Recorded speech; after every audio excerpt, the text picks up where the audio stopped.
Dear friends, welcome to our channel. మనం last క్లాస్లో మన ఛానల్ ద్వారా ఏ అంశాలను వివరిస్తామనేది క్లియర్గా చెప్పడం జరిగింది. తెలంగాణ చరిత్ర మరియు సంస్కృతి గురించి మన ఛానల్ ద్వారా వివరిస్తాం అనేది తెలియజేసినాం. ఈరోజు మనం శాతవాహన యుగం గురించి చెప్పుకుందాం. తెలంగాణలో తొలి రాజవంశం అయినటువంటి శాతవాహన యుగం గురించి తెలియజేస్తాం. శాతవాహనులలో ఇతర శాతవాహనుల యొక్క ప్రత్యేకత గురించి తెలియజేయాలంటే మనం దక్షిణ భారతదేశాన్ని ఏకం చేసి పరిపాలించినటువంటి తొలి రాజవంశం ఎవరన్నప్పుడు శాతవాహన రాజవంశం. మౌర్యుల ప్రధానానంతరం దక్షిణ భారతదేశాన్ని ఏకం చేసి పరిపాలించిన తొలి రాజవంశం ఏంది? శాతవాహన. అలాగనే తెలంగాణ ప్రాంతంలో లభించినటువంటి తొలి శాసనాలు కూడా ఏ రాజవంశాలు అన్నప్పుడు శాతవాహనులవి. ఇది మనం గుర్తుపెట్టుకోవాలి. అలాగనే మరొక అంశం ఏంది ప్రత్యేకత వీళ్ళదంటే, వీళ్ళ ప్రత్యేకత ఏందనుకుంటున్నాం? తెలంగాణలో లభించిన తొలి శాసనాలు శాతవాహనులై, దక్షిణ భారతదేశాన్ని ఏకం చేసి పరిపాలించిన తొలి రాజవంశం శాతవాహన రాజవంశం. తన తల్లి పేరును తన పేరుతో జత చేసుకొని తన తల్లికి గౌరవించినటువంటి, తన తల్లి యొక్క గొప్పతనాన్ని గుర్తించినటువంటి కొత్త సంప్రదాయానికి శ్రీకారం చుట్టినటువంటి రాజవంశం ఏంటంటే శాతవాహనం. అంటే తన పేరుతో తల్లి పేరుని జత చేసుకునేటటువంటి కొత్త సంప్రదాయాన్ని శ్రీకారం చుట్టినటువంటి రాజవంశం ఎవరన్నప్పుడు శాతవాహనులు ఈ పద్ధతిని, తన పేరుతో తల్లి పేరుని జత చేసుకునే పద్ధతిని సృష్టించినటువంటి, శ్రీకారం చుట్టినటువంటి రాజు ఎవరన్నప్పుడు శాతవాహనులోకెల్లా గొప్ప వ్యక్తి అయినటువంటి గౌతమీపుత్ర శాతకర్ణి. ఎవరైనా గౌతమీపుత్ర శాతకర్ణి. గౌతమి అనేది ఎవరు? వాళ్ళ మదర్ పేరు. అంటే తన తల్లి పేరును తన పేరుతో జత చేసుకునే కొత్త సాంప్రదాయానికి శ్రీకారం చుట్టినటువంటి భారతదేశంలోని అతి గొప్ప సామ్రాజ్యం రాజవంశం అన్నప్పుడు శాతవాహనులు. ఈ గౌతమీపుత్ర శాతకర్ణి ఎన్నవ రాజు అన్నప్పుడు 23వ రాజు.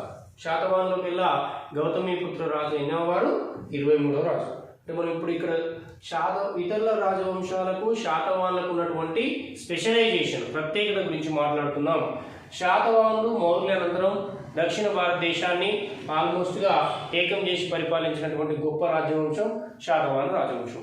వారి యొక్క ప్రత్యేకత పరంగా మనకు ఏంటి అన్నప్పుడు, తెలంగాణలో లభించినటువంటి తొలి శాసనాలు ఎవరివి? శాతవాహనులవి.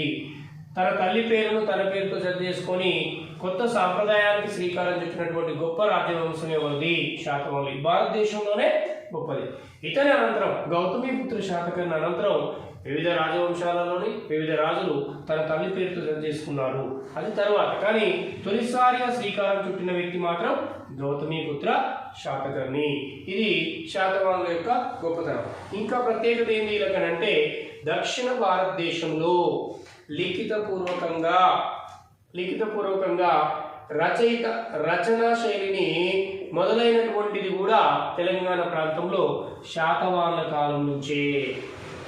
చారిత్రక యుగం రచనాపరంగా ఎక్కడి నుంచి మొదలైందన్నప్పుడు శాతవాహన కాలం నుంచే మొదలైంది.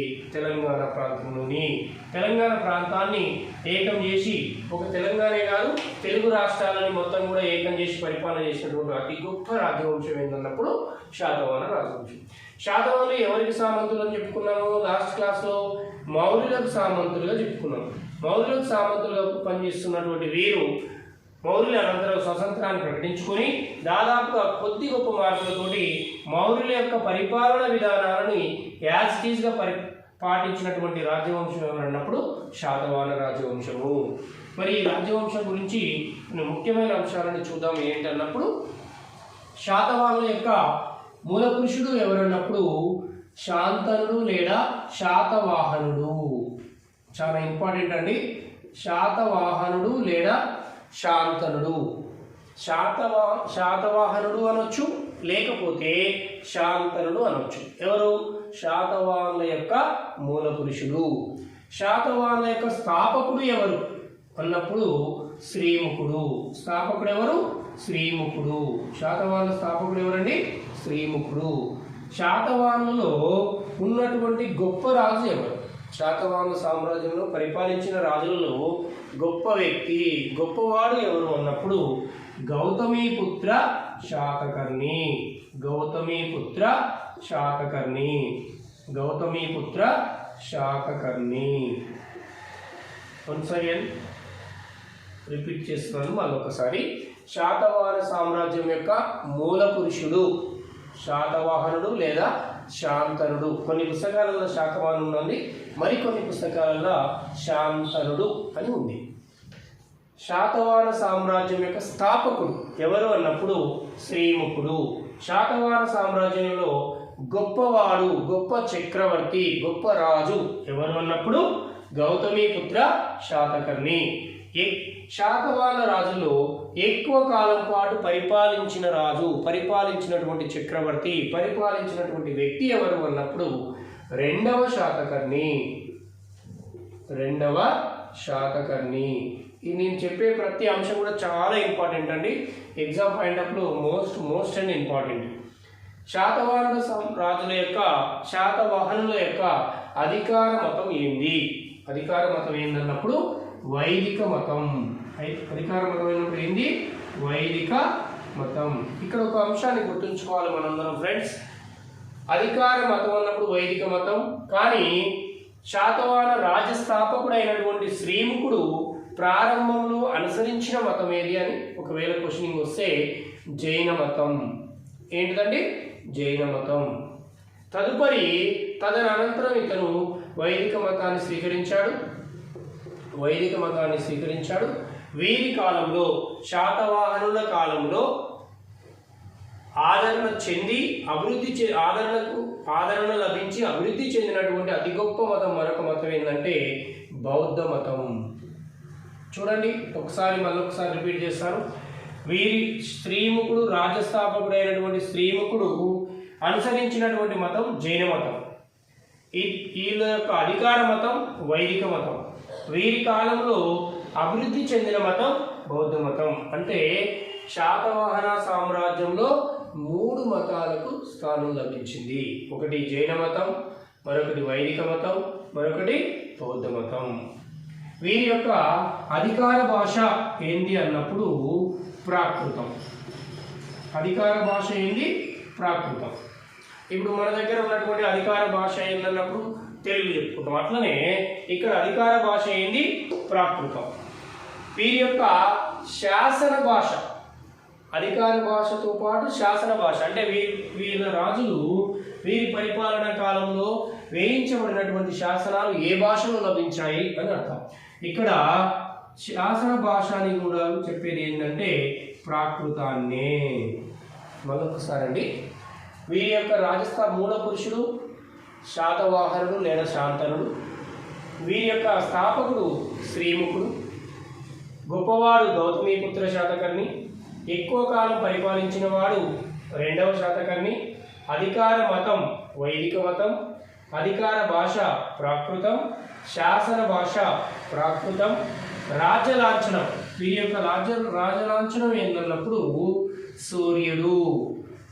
రాజలాంఛనం ఏందయ్యా? సూర్యుడు.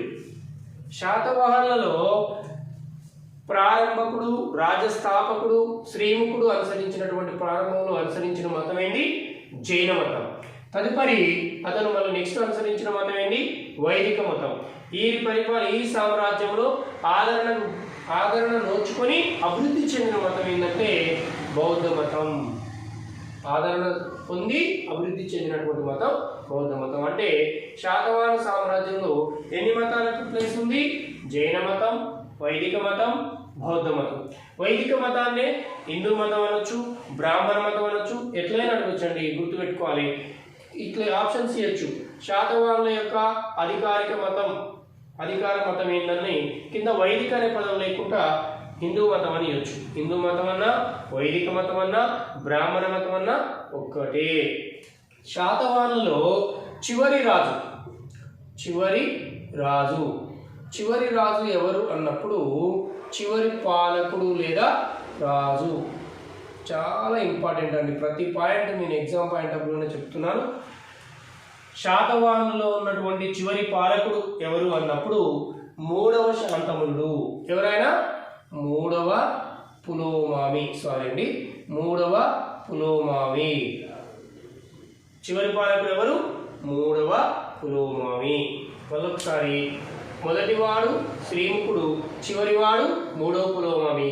గొప్పవాడు గౌతమిపుత్ర శాతకర్ణి, ఎక్కువ కాలం పాలించిన వాడు రెండవ శాతకర్ణి. ఇంకొక బిట్ ఇక్కడ వస్తుంటుంది, కడపటి శాతవాన్లు అంటే చివరి శాతవాన్లో గొప్పవాడు ఎవరన్నప్పుడు యజ్ఞశ్రీ శాతకర్ణి.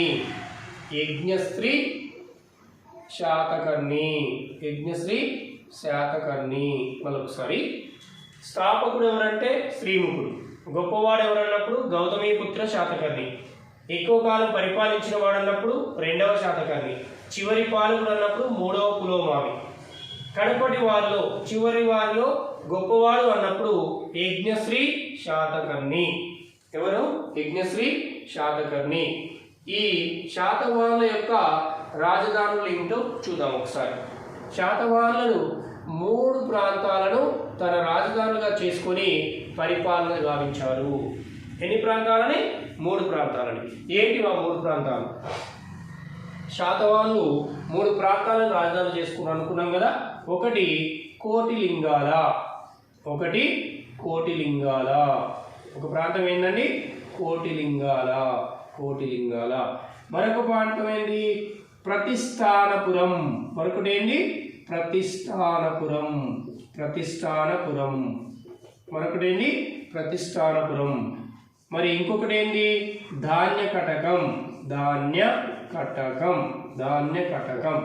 చూడండి, చాలా ఇంపార్టెంట్ ఇక్కడ, very very very very important అండి. మరీ చెప్తున్నాను. ఈ కోటిలింగాల, ప్రతిష్టానపురం, ధాన్య కటకం, ఈ 3 ప్రాంతాలని తన రాజధానిగా చేసుకొని పరిపాలించిన రాజవంశం ఏంటండి? శాతవాహన రాజవంశం. ఈ కోటిలింగాల ప్రజెంట్ ఏ ప్రాంతానికి చెందింది, ఎక్కడుంది అన్నప్పుడు కోటిలింగాల వచ్చేసి తెలంగాణ ప్రాంతానికి చెందినటువంటిది. శాతవాహనుల యొక్క తొలి రాజధాని ఏంటన్నప్పుడు ఏం చెప్పాలి? కోటిలింగాల. తర్వాత రెండవ రాజధాని ఏంటిది? ప్రతిష్టానపురం. చివరి లేదా మూడవ రాజధాని ఏంటిది? ధాన్య కటకం. శాతవాహనుల యొక్క ప్రతిష్టానపురం ఏ ప్రాంతంలో ఉన్నదంటే మహారాష్ట్ర పరివాహక ప్రాంతంలో ఉన్నది. ధాన్య కటకం ఎక్కడ ఉన్నది? ఆంధ్రప్రదేశ్లో ఉన్నది. దీన్ని ఏమంటాం? మళ్ళా ధరణికోట లేదా అమరావతి అంటాం. ఇంకొకసారి అండి, శాతవాహనులు 3 ప్రాంతాలని రాజధానిగా చేసుకొని పరిపాలించినారు. తొలి రాజధాని కోటిలింగాల, ఇది తెలంగాణ ప్రాంతంలోని ప్రస్తుతం జగిత్యాల జిల్లాలో ఉంది. ప్రస్తుతం ఎక్కడుందండి? జగిత్యాల జిల్లాలో ఉంది. ఇంతకుముందు ఓల్డ్ డిస్ట్రిక్ట్స్ అయితే ఎక్కడ? కరీంనగర్ జిల్లాకు చెందింది. పాత కరీంనగర్ జిల్లా, ప్రస్తుతం జగిత్యాల జిల్లాకు చెందినటువంటి కోటిలింగాల అనే ప్రాంతం శాతవాహనుల యొక్క తొలి రాజధాని. రెండవ రాజధాని ప్రతిష్టానపురం, మహారాష్ట్ర ప్రాంతానికి చెందింది. మూడవ రాజధాని లేదా చివరి రాజధాని ధాన్య కటకం లేదా దీన్నే అమరావతి అంటారు. ఇది ఆంధ్రప్రదేశ్లో ఉంది. ఇవి ఎందుకంటే ఒక సైడు రాజధాని పేర్లు ఇచ్చి మరొక సైడ్ ప్రాంతాలు ఇచ్చి ఏ ప్రదేశం ఏ రాష్ట్రంలో ఉంది, ఏ ప్రదేశం ఏ ప్రాంతంలో ఉందని అడిగే అవకాశం ఎక్కువగా ఉంది. ఇది శాతవాహనుల యొక్క రాజధానులు. అయితే ఈ శాతవాహనులు వీరి యొక్క వంశనామం గురించి కానీ వీరి యొక్క మతం గురించి కానీ లేదా వీరి యొక్క పుట్టు పూర్వోత్తరాల గురించి కానీ, వీరు క్షత్రియులని కొందరు, బ్రాహ్మణులని కొందరు, శూద్రులని కొందరు, ఇలా రకరకాల చరిత్రకారులు రకరకాల అభిప్రాయాలు తెలియజేశారు. వారిలో అందరూ ఏకీభవించినటువంటి వాళ్ళు ఏంటిదంటే, ఎక్కువ మంది ఏకీభవించింది ఏంటంటే శాతవాహనులు బ్రాహ్మణులు అనేది ఎక్కువ మంది ఏకీభవించారు. కొద్దిమంది క్షత్రియులు అన్నారు, కొద్దిమంది శూద్రులు అన్నారు, కొద్దిమంది నాగజాతికి చెందిన వాళ్ళు అన్నారు. ఇలా రకరకాలుగా చెప్పారు. కానీ ఎక్కువ మంది ఏకీభవించినటువంటిది బ్రాహ్మణులని. ఎట్లా ఇది బ్రాహ్మణులని ఏకీభవించారు? గౌతమిపుత్ర శాతకర్ణికి చాలా బిరుదులు ఉన్నాయి. వాటిలో ఒకటి ఏక బ్రాహ్మణ అనే బిరుదు కలిగింది. అతనికి ఉన్నటువంటి బిరుదులలో ఒక బిరుదు ఏంటంటే ఏక బ్రాహ్మణ. మనం క్లియర్గా మనం ఒక్కొక్కరి గురించి చెప్పుకునేటప్పుడు డెప్త్గా చెప్తామండి, నో ప్రాబ్లం. ఏక బ్రాహ్మణ అనేటటువంటి ఒక బిరుదు కలిగింది. దీన్ని బేస్ చేసుకొని ఏక బ్రాహ్మణ అని కలిగిందంటే శాతవాహనులు 100% బ్రాహ్మణ తెగ చెందిన వాళ్ళు అయి ఉంటారు, బ్రాహ్మణులు అయి ఉంటారు, బ్రాహ్మణ వర్గం వాళ్ళు ఉంటారు అనేది మనకు తెలుస్తుంది. ఇంకోటి ఏంటంటే వీళ్ళు క్షత్రియ దర్పమాన మర్దన అనేటటువంటి బిరుదు కూడా కలిగి ఉన్నాడు గౌతమిపుత్ర శాతకర్ణి. అంటే క్షత్రియులని అణచివేసిన వాడు. క్షత్రియులను అణచివేసిందంటే ఒక క్షత్రియుడు మరొక క్షత్రియుని అణచివేయలేడు కదా, కాబట్టి వీరు క్షత్రియులు కారు, అందుకే క్షత్రియులను అణచివేసిన వాడు అనే బిరుదుని కలిగి ఉన్నాడు అనేది కొద్దిమంది చరిత్రకారులు దీన్ని కూడా ఏకీభవించారు. ఏది ఏమైనప్పటికీ ఎక్కువ మంది చరిత్రకారుల అభిప్రాయం ఏంటంటే శాతవాహనులు బ్రాహ్మణులు అనేది ఎక్కువ మంది చరిత్రకారుల యొక్క అభిప్రాయం, కానీ దీనిపైన భిన్న అభిప్రాయం లేదు. అలాగనే శాతవాహనులు ఏ ప్రాంతం వారు? కొద్దిమంది విదర్భ ప్రాంతానికి చెందిన వాళ్ళు అన్నారు, కొద్దిమంది తెలంగాణ ప్రాంతానికి చెందిన వాళ్ళు అన్నారు, కొద్దిమంది మహారాష్ట్ర ప్రాంతానికి చెందినవాడు, కొద్దిమంది కర్ణాటక ప్రాంతానికి, ఇలా రకరకాల చరిత్రకారుల మధ్య భిన్న అభిప్రాయాలు ఉన్నాయి. ఇవి మనం కూలంకషంగా చూద్దాం. ఎవరు విదర్భకు చెందిన వాళ్ళు అన్నారు, ఎవరు తెలంగాణ ప్రాంతానికి చెందిన వారని చెప్పినారు, ఎవరు మహారాష్ట్ర ప్రాంతానికి చెందిన వారని చెప్పినారు, ఎవరు కర్ణాటక ప్రాంతానికి చెప్పిన వారు అన్నారు.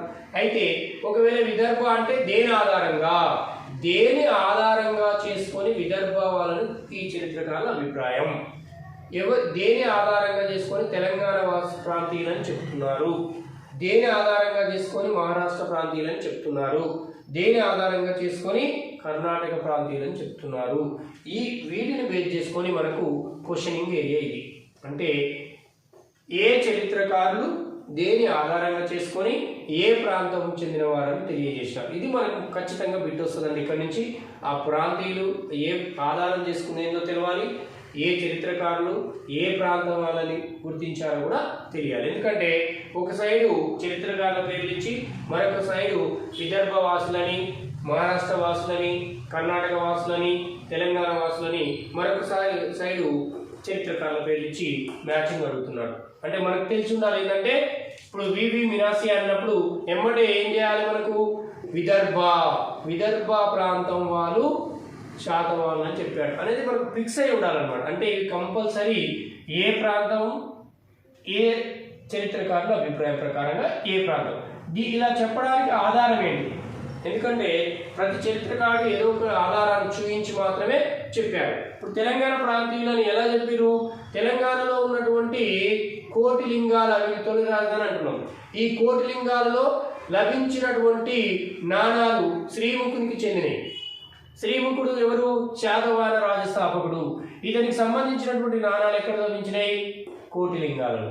కోటిలింగాలలో లభించిన ఈ నాణాలను ఆధారంగా చేసుకొని శాతవాహన రాజస్థాపకుడైనటువంటి శ్రీముఖుని యొక్క నాణాలు తెలంగాణ ప్రాంతంలోని కోటిలింగాలలో లభించాయి.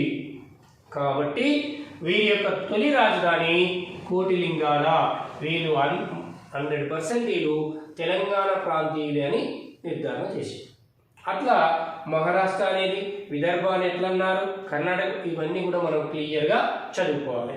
ఎందుకంటే ఇప్పుడు మూల పురుషుడైనటువంటి శాతవాహనుడు లేదా శాంతనుడు ఈయనకు సంబంధించి కూడా కొన్ని మెదక్ ప్రాంతానికి చెందినటువంటి కొండాపూర్లో నాణాలు లభించాయి.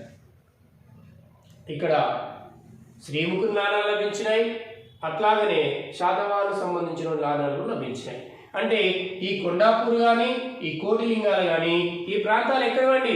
తెలంగాణ ప్రాంతాలకు సంబంధించిన ప్రాంతాలు. అంటే వీటి ఆధారంగా శాతవాహనులు ఖచ్చితంగా తెలంగాణ ప్రాంతీయులు అని నిర్ధారించడం జరిగింది. సరే, దీని గురించి నెక్స్ట్ క్లాస్లో క్లియర్గా చెప్పుకుందామండి. Okay, thank you for watching this video. Dear friends, once again ఒక్క నిమిషం మళ్ళీ చెప్పిందే చెప్తుందని అనుకోకండి. ఒక్కసారి ఓవరాల్గా మనం ఇప్పుడు మాట్లాడుకున్న అంశాన్ని ఓవరాల్గా చూద్దాము.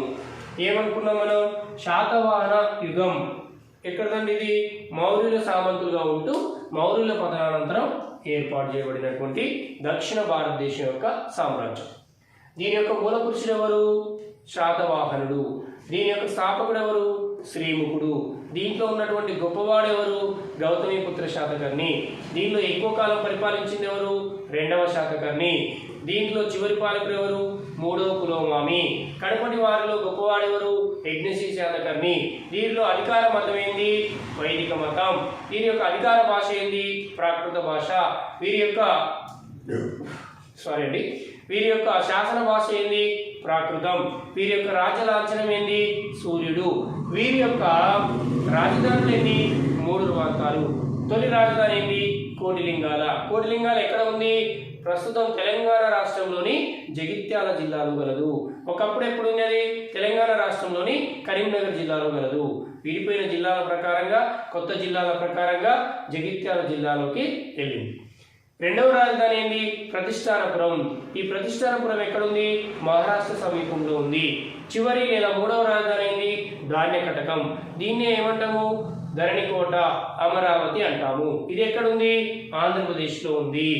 ప్రతిష్టానపురానికి పైగాన్ అని కూడా అంటాం. ఎందుకంటే ఎవడు మళ్ళీ ఇంకో పేరు అనొచ్చు, పైగాన్ అడగవచ్చు. ఇది ఎక్కడి కొత్త పేరు అని మనం కన్ఫ్యూజ్ కావద్దు.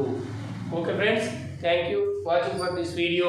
కంపల్సరీ ప్రతి టాపిక్ పూర్తి కాగానే ఈ టాపిక్ సంబంధించినటువంటి గతంలో కానిస్టేబుల్ కావచ్చు, ఎస్ఐ కావచ్చు, గ్రూప్ 1 కావచ్చు, గ్రూప్ 2 కావచ్చు, గ్రూప్ 3 కావచ్చు, గురుకుల జిఎస్, జేఏలు, డిఏలు, టీజీటీ, పీజీటీ అన్నిటికి సంబంధించినటువంటి జిఎస్ పేపర్లు కావచ్చు.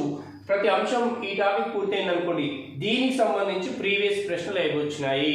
ఏ కోణంలో క్వశ్చన్ అడుగుతున్నాడో లేదని ప్రీవియస్ ప్రశ్నలని, మరియు మనం కొన్ని ప్రశ్నలని ఖచ్చితంగా దీని మీద ఇప్పుడున్నటువంటి ఈ ట్రెండ్లో ఏ విధంగా ప్రశ్నాశైలి వస్తుందనే దాని మీద ప్రతి అంశం మీద మళ్ళీ మీకు క్వశ్చన్స్ కూడా వివరించడం అనేది జరుగుతుంది. Thank you friends, thank you.